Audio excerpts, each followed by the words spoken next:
Hey guys, Nike here, and this is a fun video that quite honestly shouldn't be taken too seriously. Half of what I say is highly opinionated, and the other half is based on incomplete information, so take it a bit tongue-in-cheek.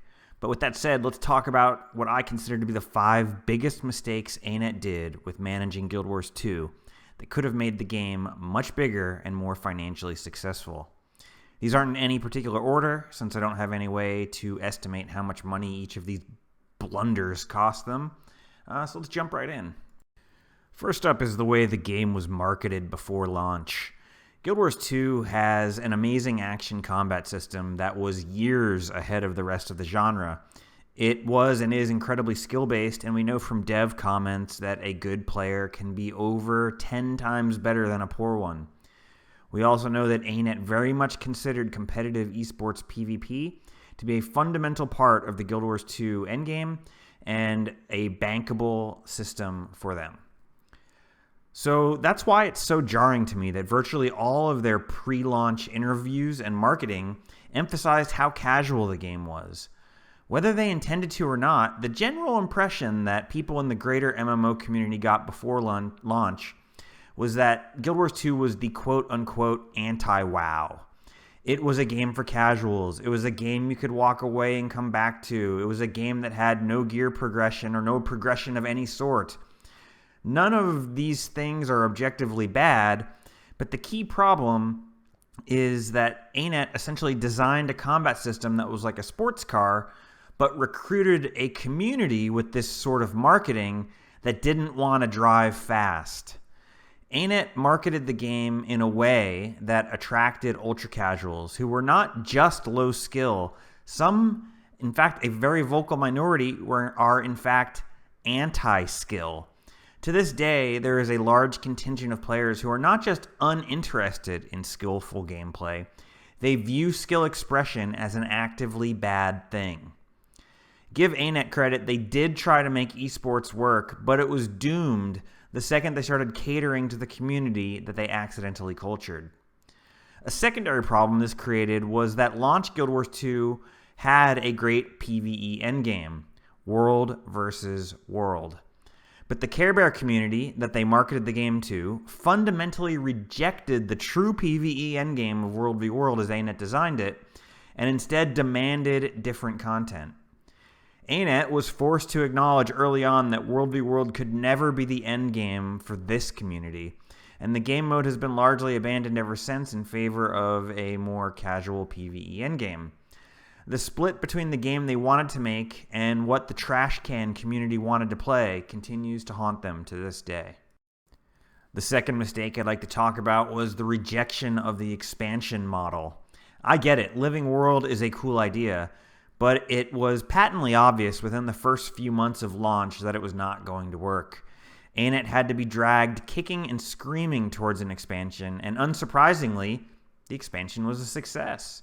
But the damage had been done. By the time Heart of Thorns hit, it was years after launch.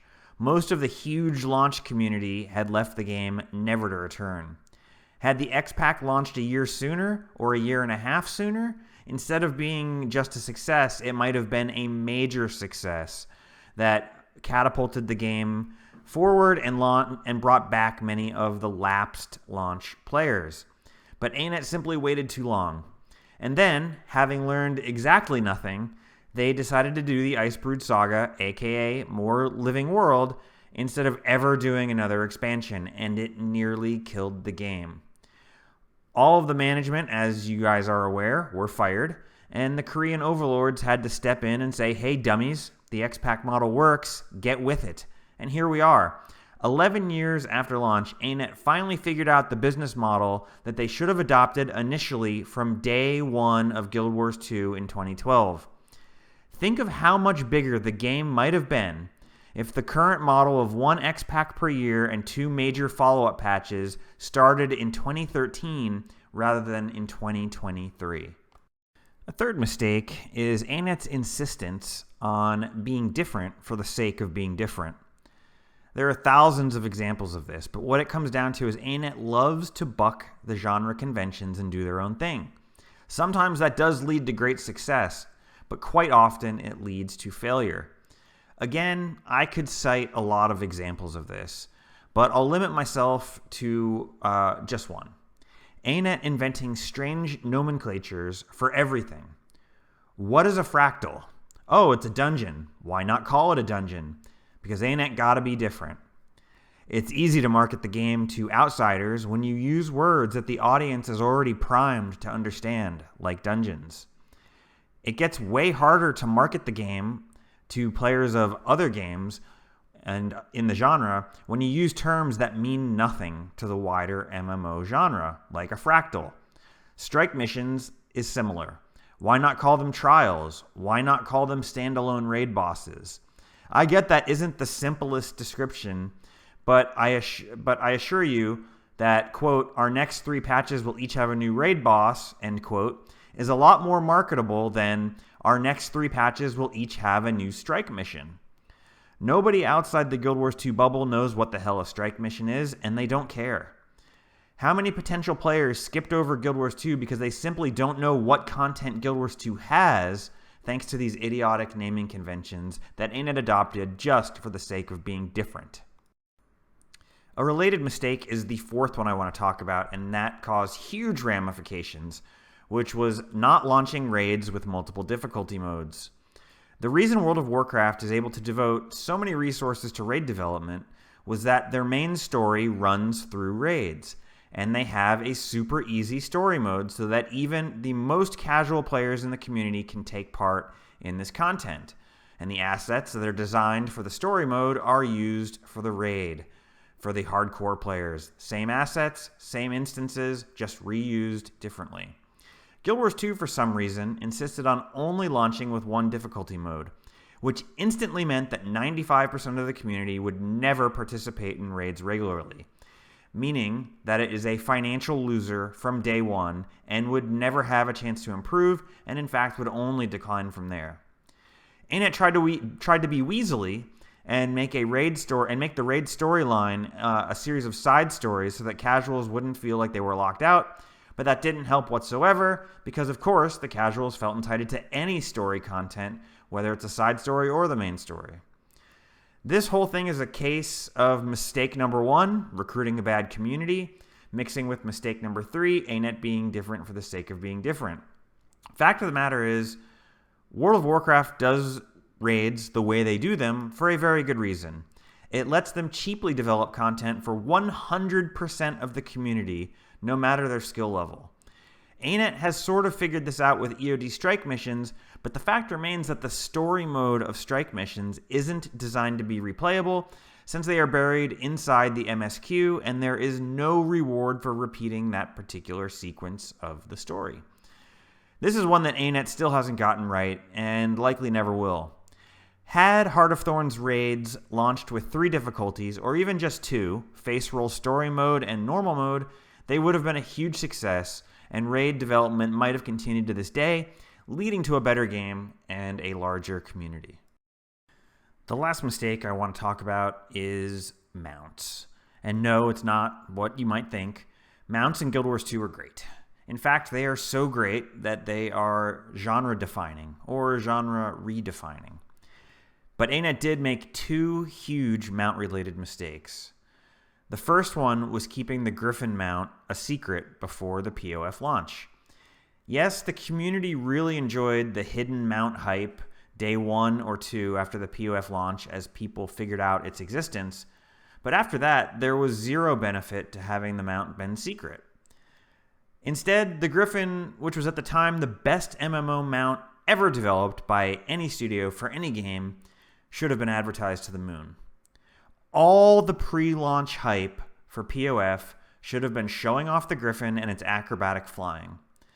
The Griffin should have been as easy to get as the Jackal, perhaps even easier. And it should have had far more content like races and even entire maps designed around its capabilities at launch of POF. The Griffin was the killer feature of the X-Pack, and Anet had no clue. It was the one thing in the X-Pack that would have moved the needle outside the existing Guild Wars 2 community. It was quite literally a multi-million-dollar idea. Instead, Anet chose to keep it a secret and lost out on all of that potential revenue. That is so colossally stupid, I can't even articulate it. But that's far from their biggest mount-related mistake. No, the crown goes to how they implemented the Skyscale and the Beetle. These two mounts, shockingly, are even cooler than the Griffin. And having learned exactly nothing from the debacle of the Griffin, they chose to give these mounts away for free via the living story.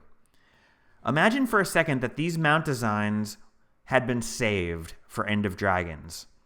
Rather than End of Dragons launching with a useless skiff and a dumb turtle, the X-Pack was instead based around the Skyscale and the Beetle. One need only look at the success of World of Warcraft Dragonflight to see how big of an expansion End of Dragons could have been if it was based entirely around the Skyscale. How many copies do you think EOD would have sold if it had launched with the two greatest mounts in all of MMO history as their killer feature? Probably tens of millions of dollars worth. Also, to a lesser extent, the Skyscale collection is just ridiculous busywork. Again, look at Blizzard. Log into the X-Pack, Dragonflight, get your mount immediately. Start having fun with your Giga mount immediately.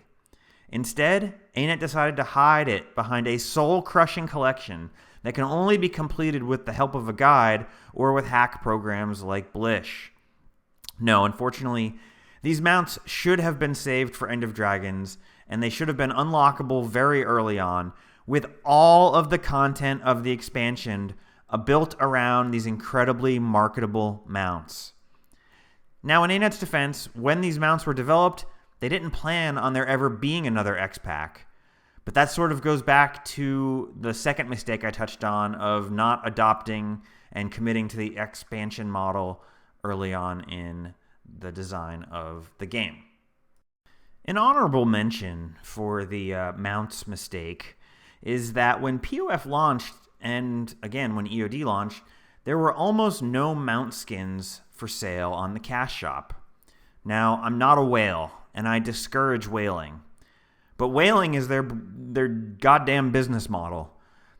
When is the best time, do you guys think, to sell mount skins to whales? At the very launch of the X-Pack, when the froth and the hype is the highest and people are primed, people want to whale out. Instead, they launched POF with almost no skins for sale and took weeks to trickle out a few kind of low-effort mount skins on the cash shop. By then, many of their most whale-like customers had already moved on. Money lost. Did they learn this lesson for EOD? Hell no. They launched with exactly 0 purchasable turtle skins at a time when people didn't realize how useless the turtle was and might have actually bought a bunch of them. This is a lesson I don't think they have fully learned, but we will see when what the next X-Pack holds. So anyway, guys, that's where I'm going to leave it. Thank you for watching. I'm sure there'll be a lot of thoughts about this video, so please leave any comments you have below. I'd like to hear what you have to say, and I will definitely see you next time.